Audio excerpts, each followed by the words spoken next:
अष्टपदी श्लोकम् सकचरीमुखं चेतः प्रातःप्रफुल्लसरोरुग प्रतिदिनमनङ्गकान्तं कान्तास्य चन्द्रशिखामणे स्मरति परितो दृष्टिः दुष्टा तदा हृदि माधुरी गतिविषयिणी वाणी तस्य प्रवेदि गुणोदयं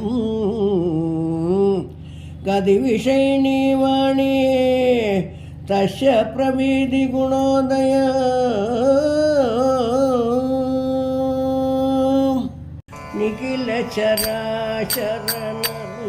निखिलचराचरणर्मितकौशल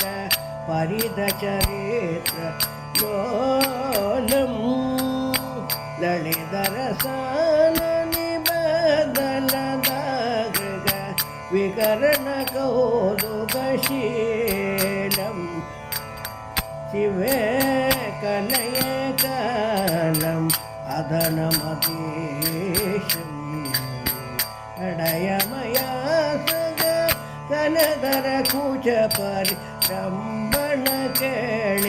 कनधरकूचपरिरम्भणकेणिकृदाशम् शिवे कलये कालम् अदनमतीशम् कुरलय सौरभवदन समीरण वासिदनिखिल दिगन्धम् चरण सरोज विलोकन दोखिल तापरुजं समयन्दं शिवे कलये कालम् अदनमतीशम् पडुतर चाडु वशो मृद शिशिर निवारित मनसि पापं तरुणवन प्रिय भाषणया सग सादर विगिद तुलाभं शिवे कलये कालम् अदनमतीशम् चलितकृकञ्जलम् असमचरानि वयुवदि जने निददानं रगसिरसाहलगृहं कदा सग सरसपिकारविदानं शिवे कलये कालम् अदनमतीशम् तरगसगद्बुधिचन्द्रिकया कदखेदविकारघोरं रसतरुणादर वसनवशीकृत युवतिजनाशयचोरं शिवे कलये कालम् अदनमतीशम्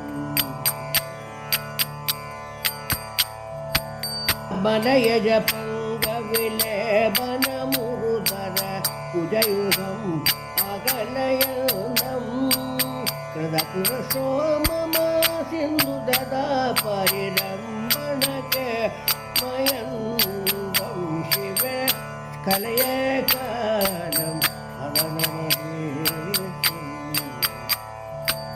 सुरधरु कुसुम सुमालिकया परिमण्डित शिखुरनिकायम्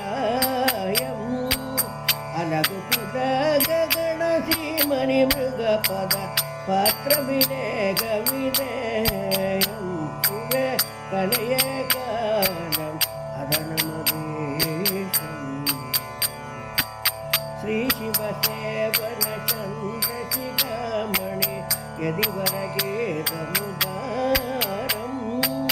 सुगयदु शैलजया गदिदं शिवचरितं विषयविदशारं शिवे कलये कालम् अदनमतीशम् कड़यमया सगनधर कुज परिरम्भणकेणिकृदाशं शिवे कलये कालम् अदनमतीशम् लीला प्रसून शरभास श्रृणिप्रकाण्ड पुण्ड्रेषु पासिकरपल्लवमम्बुजाक्षं ആലോക്യ സസ്മിന മുഖേന്ദുകം ഇന്ദുമൗളി ഉത്കണ്ഠതേ ഹൃദയമീക്ഷിതും ഏവ ഭൂയഃ ഇതി ശ്രീ കാഞ്ചി കാമകോടി പീഠാധിപതി ശ്രീ ചന്ദ്രശേഖരേന്ദ്ര സരസ്വതി വിരചിത ശിവഗീതിമാലായ ദ്വിതീയ സർഗഃ. ഹര നമ പാർവതീപതയേ ഹര ഹര മഹാദേവ. ശ്രീ ചന്ദ്രശേഖരൻ സരസ്വതി സദ്ഗുരു മഹാരാജ് കി ജയ്. നാമാവളി. ശങ്കര സദാശിവ സപാപദേ മനോഹര, ശങ്കര സദാശിവ സപാപദേ മനോഹര, ചന്ദ്രശേഖര ജടാധര ഉമാമഹേശ്വര, ചന്ദ്രശേഖര ജടാധര ഉമാമഹേശ്വര, ശങ്കര സദാശിവ സപാപദേ മനോഹര, ശങ്കര സദാശിവ സപാപദേ മനോഹര, ചന്ദ്രശേഖര ജടാധര ഉമാമഹേശ്വര, ചന്ദ്രശേഖര ജടാധര ഉമാമഹേശ്വര, ശങ്കര സദാശിവ സപാപദേ മനോഹര, ശങ്കര സദാശിവ സപാപദേ മനോഹര.